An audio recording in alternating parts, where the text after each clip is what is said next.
If you're stressed out and you feel like your gut is falling apart, it's not all in your head, it's physiology. Hi, I'm Dr. Kate Erickson, internal medicine physician, registered dietitian, and integrative and functional medicine specialist. And today we're going to talk about how chronic stress affects your gut and one simple tool you can start using today to get things back on track.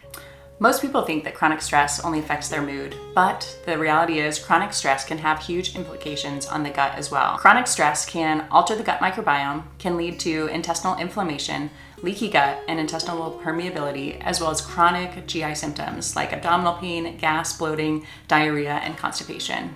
Your gut and your brain are in constant communication, and when one is struggling, the other is affected as well. So let's break down a few ways how chronic stress can actually impact the gut's physiology. First, chronic stress certainly can change our eating behaviors. Instead of turning for that fresh salad, especially when you're running on empty and you're exhausted, that's often the last thing that you desire. Maybe instead you are craving, mashed potatoes and gravy, or something that has more carbs, or you just are running on empty and you need a quick pick-me-up, so you reach for a granola bar or something in the cafeteria.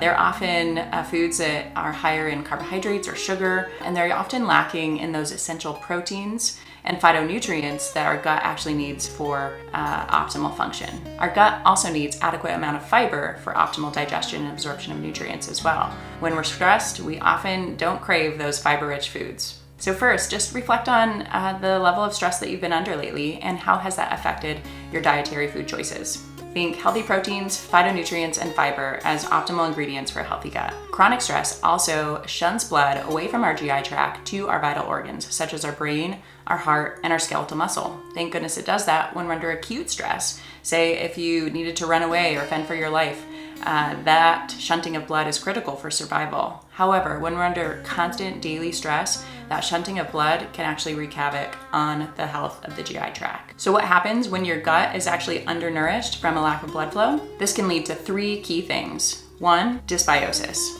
2, inflammation. And 3, intestinal permeability or leaky gut.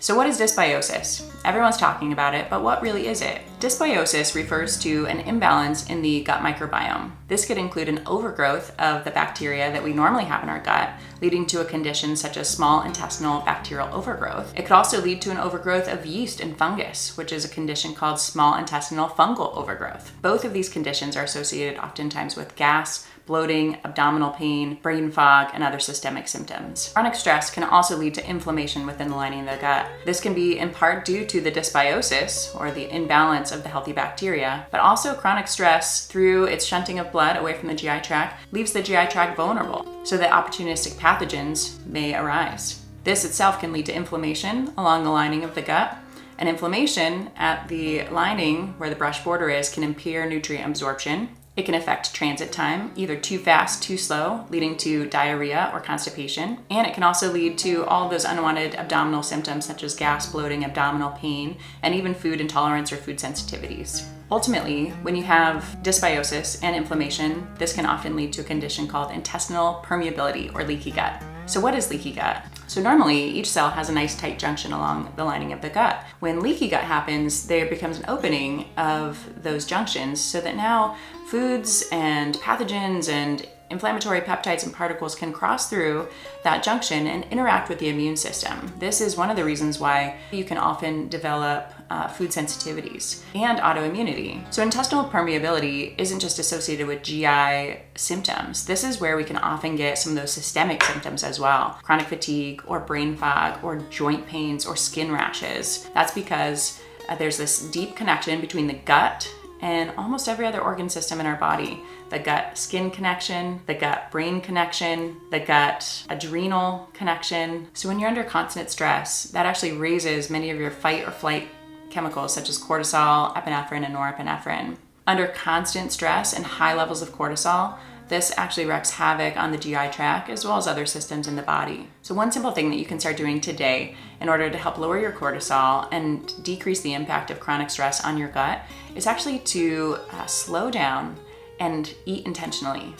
I know it's so easy to work through lunch or scroll on your phone while eating. All of those things distract our brain from the act of eating. And digestion actually starts in the mouth. As we chew, we actually start secreting many enzymes in our saliva to start the digestion process, breaking down those carbohydrates, fats, and proteins. The act of tasting, especially bitter foods, also helps prime your digestion, especially the liver and bile flow, in order to receive that food so you can break it down properly. So with your next meal, I encourage you to 1, sit down, 2, remove your phone and other distractions, take 3 deep breaths before you start your food, and just enjoy it slowly. Enjoy the taste, the feel, the process of chewing. Even just spending 5 minutes truly enjoying and experiencing your meal can help prime your digestion and truly impact the quality of your digestion and overall health. If you found this information helpful, please like and subscribe. It helps this new channel grow